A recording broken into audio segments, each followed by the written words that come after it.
Бүр хэцүү зүйлээс ярьж үг. Нөгөөс нь хойш ингээд цаг хугацаа гэж ажиглалаа. Та нар дандаа нэг тийм бэлтгэл хангасан тэдний амжиргааг даасан тийм цаг үеийнхэн болж хувирсан. Үзэл суртлаараа шашиндаа хүртэл автагдаж. Энийг юу гэж хэлэх гэвэл за манж гэж байна да. Манж дачин гэж.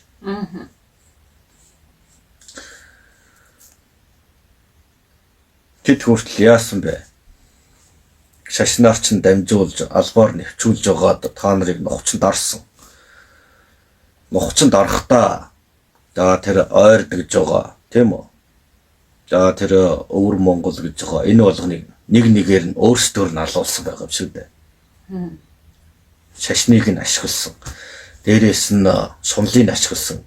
Дарга болгох арга барилыг ашигласан байх шүү дээ. Шалтгаангүйгээр ингэж манжууд нь хятадуудтайгаа дийлж ингэж өргөмжилсөн байх шүү дээ. Ингэж явснаар өвөр Монголын эрхшээсэн дараа нь талхуудын гэдэг баха.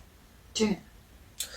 Дараа нь энэ хоёр талаас нийлүүлж байгаад хоёр дуттай тэмцсэн байх шүү дээ.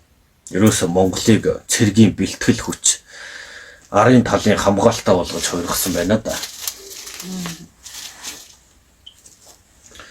Бүр тэр ойр дууд чинь хятахын тулд бүр аимшигтай арга хэрэглэсэн юм шүү дээ. Хятадын цагаан цэцэг өвчнийг тэдэнд тараачихсан. Хэрэгээр ингэж ойр дууд ихэнх нь өгсөндөө эр юм бүгдийг хятсан гэдэг оддоо.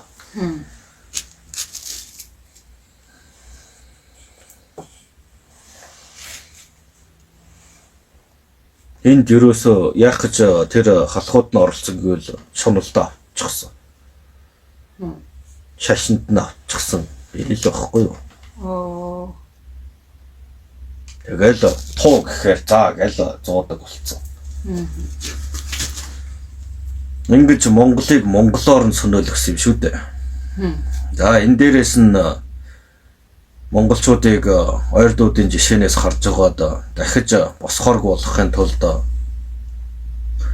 маш олон хэсэгт сум аймаг болгож хуваасан байгаа. Хэрвээ эдрийг ингэж тараах юм бол эд хизээч хоорондоо нэгдэхгүй гэсэн л арга юм шүү дээ.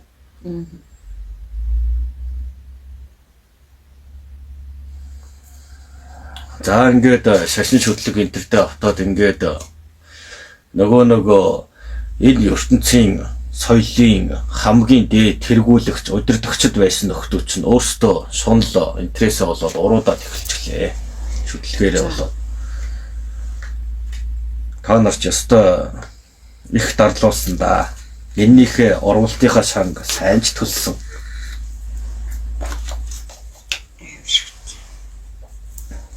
Бид та нарыг ах дүүсээ хятаж байхад хэлгэн сайн.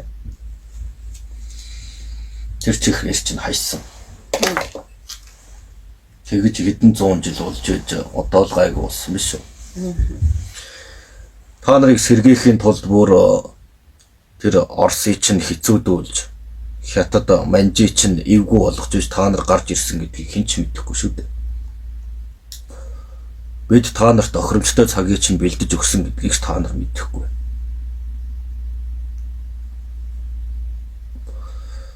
Та нарыг сэргээж буцааж ивэхийн тулд хоёр хөрш улсаар чинь бид тоглосон гэдгийг та нар мэдж байна уу?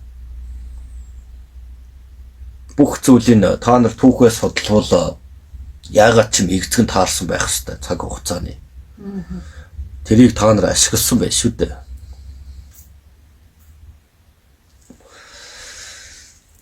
За инглээ гэсэн чинь цаашлаад өргөлжилж байгаа.